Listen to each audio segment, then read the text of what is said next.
An ill-fated love triangle formed in the summer of 2021 when Englishman Mark Meadows began a romantic affair with Banbury resident Louise Grieve, who at the time was also in a relationship with a man named Keith Green. Meadows and Grieve continued to see each other in secret into the fall. In September, Green reportedly caught the two lovers in the midst of one of their trysts at the Howard Road home he shared with his girlfriend. Green subsequently moved out for a few months, but Grieve begged him to come back, so he did. Despite their household having been restored, the relationship between Green and Grieve gradually declined as the latter continued to meet and exchange flirtatious messages with Meadows, whom she lovingly referred to as Jesus because of his long hair and beard. On February the 13th of 2022, the situation finally came to a head.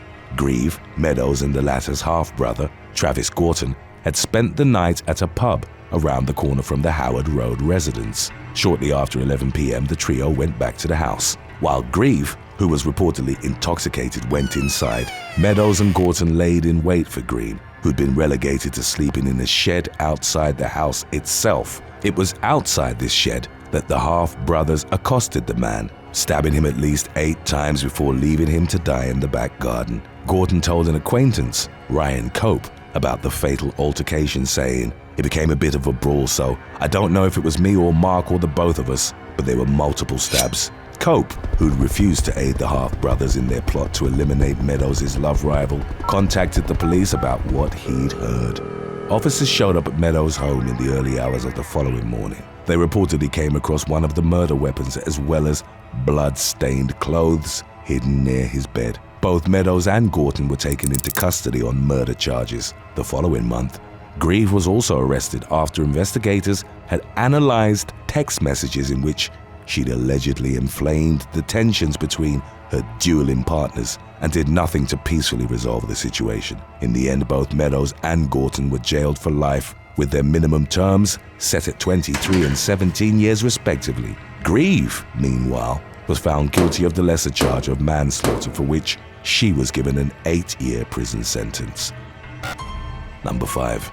Cameron Dunn and Delano Samuels. A brutal gang-related attack unfolded on the streets of Smethwick in West Midlands, England, on May the 1st of 2021, as was captured by CCTV cameras. 17-year-old Delano Samuels was stabbed twice with a Rambo-style machete before fleeing down Waterloo Road and entering a nearby shop to take refuge. His assailant, later identified as 19-year-old Cameron Dunn, pursued him inside and cornered him in a storeroom. Dunn proceeded to stab the teen several more times, embedding the tip of the blade in the victim's head before fleeing the scene. Samuels stumbled out of the shop and managed to get into a car parked outside. The vehicle was found minutes later after having crashed on Heath Street. Samuels was lying lifelessly on the ground next to the disabled car. He was rushed to the hospital where he was ultimately pronounced dead.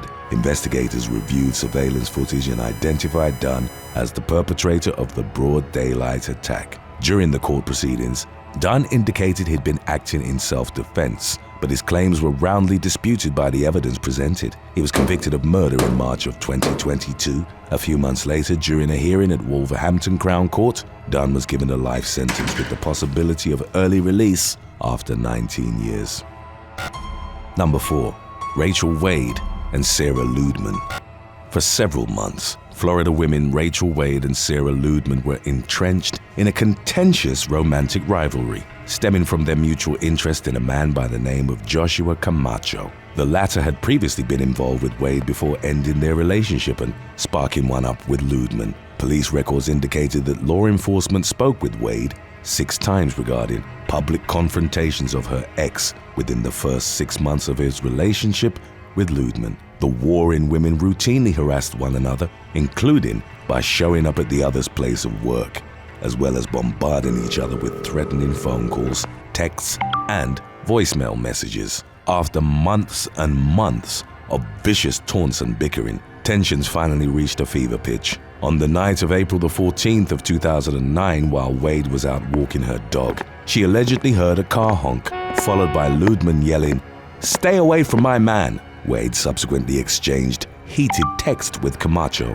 who was at the time playing video games with Ludman at home. The latter then went with several of her friends to a Pinellas Park McDonald's. where she was informed that her rival was at an acquaintance's house just around the corner. Ludeman decided to confront her. As she was driving over, Wade called her and shouted, "I'm going to stab you and your Mexican boyfriend." Upon Ludeman's arrival, she allegedly came quite close to hitting Wade with her vehicle. She slammed on her brakes and got out with her fists flailing. Allegedly fearing for her safety, Wade produced a steak knife she had brought with her from home and stabbed Ludeman in the shoulder and chest. Immediately following the stabbing, witnesses reported seeing Wade chuck the knife over a neighbor's house before calmly stating, "I'm done." When emergency crews arrived at the scene, Ludeman was rushed to Northside Hospital, where she was pronounced dead from a heart puncture. Wade, who started crying upon being informed of her rival's death, was taken into police custody on a charge of second-degree murder. She was booked at the Pinellas County Jail, where she remained until the conclusion of her trial in September of 2010. Although the defense team contended that Wade had been acting in self-defense during the fatal altercation, it was the months of threatening voicemails in which the defendant repeatedly expressed her desire to kill Ludeman that ultimately sealed her fate. She was convicted of murder and sentenced to 27 years in state prison. Number 3. Joseph Marr and Brian Sorrell. A tempestuous disagreement among family members from Prague, Oklahoma, ultimately turned deadly in August of 2022.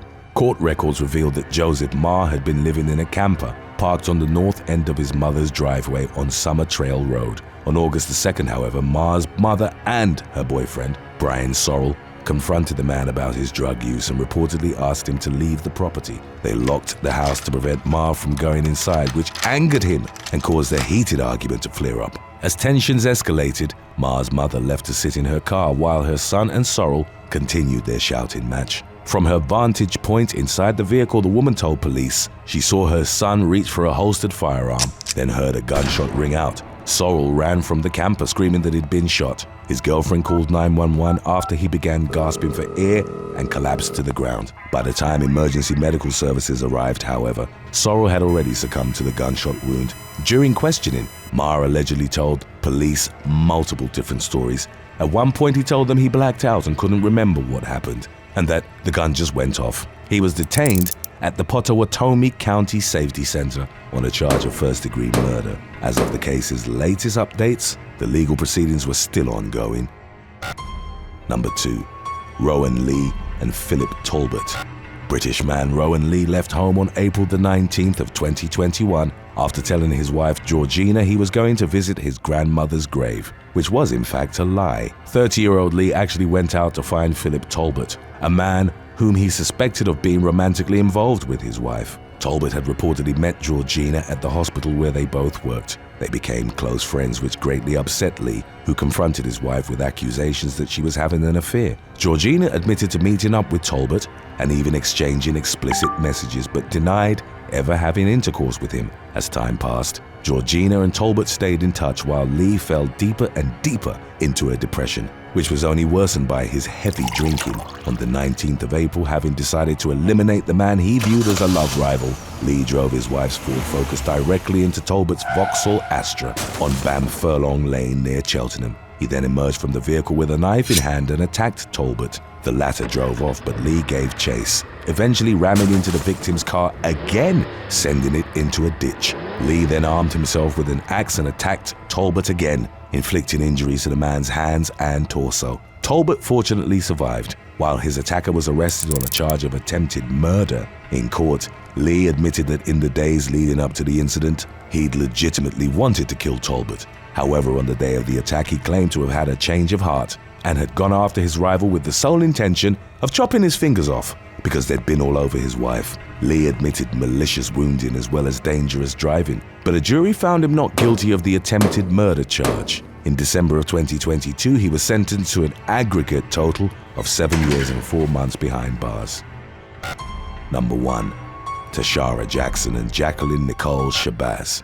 A long-standing feud involving two female U.S. Postal Service mail carriers from Newport News, Virginia, came to a violent conclusion on April the 7th of 2021. According to official reports on the matter, Tashara Jackson and Jacqueline Nicole Shabazz, for various alleged reasons, simply didn't like each other. The two women thus had multiple contentious exchanges leading up to the April incident. In March, the mail carriers reportedly argued outside a nail salon because while Jackson was inside the establishment, Shabazz had used a pocket knife to slash her tires. A few days later, Jackson retaliated by vandalizing her rival's car while she and her family were out of town for Easter weekend. When Shabazz returned home, she found that her tires had been slashed, portions of the vehicle had been spray painted red, and an undisclosed object had been stuffed inside the gas tank. Shabazz and her husband, Sal, learned that Jackson had plans to attend a party at Harpoon Larry's restaurant on April the 6th. The couple went there that night to confront the woman over her vandalism. During the course of their encounter, Sal reportedly brandished a taser at bystanders to keep them away as his wife and Jackson came to blows in the parking lot. In the hours that followed, Shabazz and her 4 children checked into an extended stay motel in York County, believing that Jackson might seek retribution for the earlier ambush. Sal, meanwhile, stayed behind at the family residence. At about 2 a.m. the following morning, while Sal was on the phone with his wife, somebody knocked on the front door. Shabazz later reported hearing a brief exchange of words over the phone, followed by the sound of gunfire. She immediately ended the call and dialed 911. When emergency services arrived at the Shabazz family home, they found Sal dead from 4 gunshot wounds. The ensuing investigation led police to Jackson and a co-conspirator named Jeremy Petway. In court, the prosecution produced overwhelming evidence, including text exchanges, cell phone tracking data, and security footage from various sources that implicated both Jackson and Petway in Sal's killing. The defense team countered with the assertion that it was the victim's wife who'd actually arranged the murder in pursuit of a $156,000 life insurance policy. In July of 2022, Circuit Court Judge Gary Mills handed down identical punishments to Jackson and Petway, who were both sentenced to 39 years in prison for the murder conspiracy. Thanks for watching. Would you rather have to share a cubicle with your worst enemy or accidentally forward an insulting email about your boss to your boss? Let us know in the comments section below.